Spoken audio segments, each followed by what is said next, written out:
Hello നമസ്കാരം. ഏറ്റവും പുതിയ സിനിമാ വിശേഷങ്ങളുമായി പുതിയൊരു വീഡിയോയിലേക്ക് എല്ലാവർക്കും സ്വാഗതം.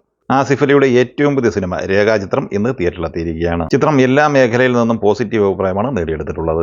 ജോഫിൻ ടി ചാക്കോയാണ് ഈ ചിത്രം സംവിധാനം ചെയ്തിട്ടുള്ളത്. ഒരു മിസ്റ്ററി ക്രൈം ത്രില്ലർ കാറ്റഗറിയിൽ വരുന്നതാണ് ഈ സിനിമ. ജോൺ മന്ത്രിക്കൽ, രാമു സുനിൽ എന്നിവരാണ് ഈ സിനിമയുടെ തിരക്കഥ തയ്യാറാക്കിയിട്ടുള്ളത്.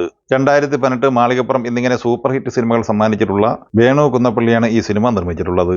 ആസിഫ് അലിയെ കൂടാതെ അനശ്വര രാജൻ, സറിൻ ഷഹാബ്, മനോജ് കെ ജയൻ, മേഘ തോമസ്, സിദ്ദീഖ്, ഇന്ദ്രൻസ്, ഹരിശ്രീ അശോകൻ, ഭാമ എന്നിങ്ങനെ വളരെ മികച്ച താരനിര തന്നെ ഈ സിനിമയിൽ അണിനിരന്നിരിക്കുകയാണ്.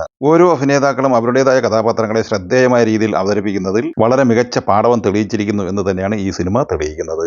എല്ലാവരും മികച്ച അഭിനയ പാടവം തന്നെ ഈ സിനിമയ്ക്ക് സമ്മാനിച്ചിരിക്കുകയാണ്. പഴയകാല മമ്മൂട്ടി സൂപ്പർ ഹിറ്റ് ചിത്രമായ കാതോട് കാതോരം എന്ന സിനിമയുമായി ബന്ധപ്പെട്ടുള്ള കഥാചർച്ചകളിലേക്ക് ഈ സിനിമയെ അടുപ്പിക്കുന്നതിനും സിനിമയുടെ ഭാഗമാകുന്നതിനും മലയാളത്തിന്റെ മഹാനടനായ മമ്മൂട്ടിയും അണിയറയിൽ പ്രവർത്തിച്ചിരുന്നു.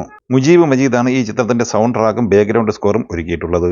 കഥാഗതിക്കനുസരിച്ച് ബാക്ക്ഗ്രൗണ്ട് സ്കോറും സൗണ്ട് ട്രാക്ക് നൽകുന്നതിൽ മുജീബ് മജീദ് വിജയിച്ചിരിക്കുകയാണ്. വളരെ മികച്ച രീതിയിൽ DOP ചെയ്തിരിക്കുന്നത് അപ്പു പ്രഭാകറാണ്. ഷമീർ മുഹമ്മദാണ് ഈ ചിത്രം എഡിറ്റ് ചെയ്തിട്ടുള്ളത്. ചിത്രത്തിൽ ഏറ്റവും മുന്നിൽ നിൽക്കുന്നത് ആസിഫ് അലിയുടെ പോലീസ് ഓഫീസർ കഥാപാത്രം തന്നെയാണ്. ആസിഫ് അലിയുടെ ഈ കഥാപാത്രത്തിലേക്ക് സിനിമയുടെ മറ്റ് കഥാപാത്രങ്ങളെ കൊണ്ടുവരുന്നതിൽ സംവിധായകൻ ജോഫിൻ ടി ചാക്കോ 100% വിജയിച്ചിരിക്കുന്നു എന്നത് തന്നെയാണ് രേഖാചിത്രത്തിന്റെ ആദ്യ പോസിറ്റീവ് വൈബായി ചൂണ്ടിക്കാണിക്കേണ്ടത്. മറ്റൊരു പ്രധാനപ്പെട്ട സംഗതി സിനിമയ്ക്കുള്ളിലെ സിനിമയും അതിനെ കണക്ട് ചെയ്ത് മികച്ച ഒരു ഇൻവെസ്റ്റിഗേഷൻ സ്റ്റോറിയും കൊണ്ടുവന്ന കഥാകൃത്ത് രാമു സുനിലിനെ കുറിച്ചാണ്. അങ്ങനെ സിനിമയ്ക്കുള്ളിലെ സിനിമാ കഥയെ രാമു സുനിലും ജോൺ മന്ത്രിക്കലും ചേർന്ന് ചിട്ടയോടെ തിരക്കഥയാക്കി മാറ്റിയത് തന്നെയാണ് രേഖാചിത്രത്തിന്റെ അടിത്തറയായി മാറിയത്.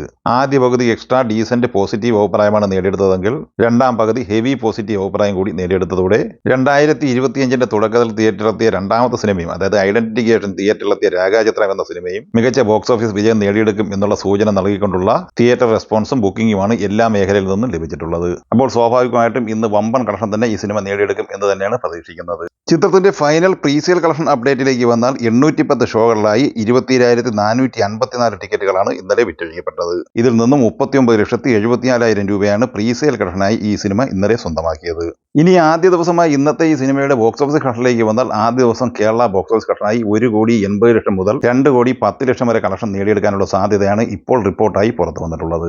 ഒരു ആസിഫ് അലി ചിത്രം ഏറ്റവും മികച്ച ഓപ്പണിംഗ് കളക്ഷൻ നേടിയെടുക്കുന്ന സിനിമയായി കൂടി രേഖാചിത്രം ഇതോടെ മാറിയിരിക്കുകയാണ്. ചിത്രം വേൾഡ് വൈഡ് ബോക്സ് ഓഫീസിലും വമ്പൻ കളക്ഷൻ നേടിയെടുത്തിരിക്കുന്നു എന്ന റിപ്പോർട്ട് പുറത്തു വന്നിട്ടുണ്ട്. വേൾഡ് വൈഡ് ഓപ്പണിംഗ് കളക്ഷനായി 4-4.5 കോടി റേഞ്ചിൽ കളക്ഷൻ ഈ സിനിമ നേടിയെടുക്കും എന്ന് ഉറപ്പായിട്ടുണ്ട്. അപ്പോൾ വമ്പൻ കളക്ഷൻ തരംഗം തന്നെയാണ് ഈ ആസിഫ് അലി ചിത്രം നേടിയെടുത്തുകൊണ്ടിരിക്കുന്നത്.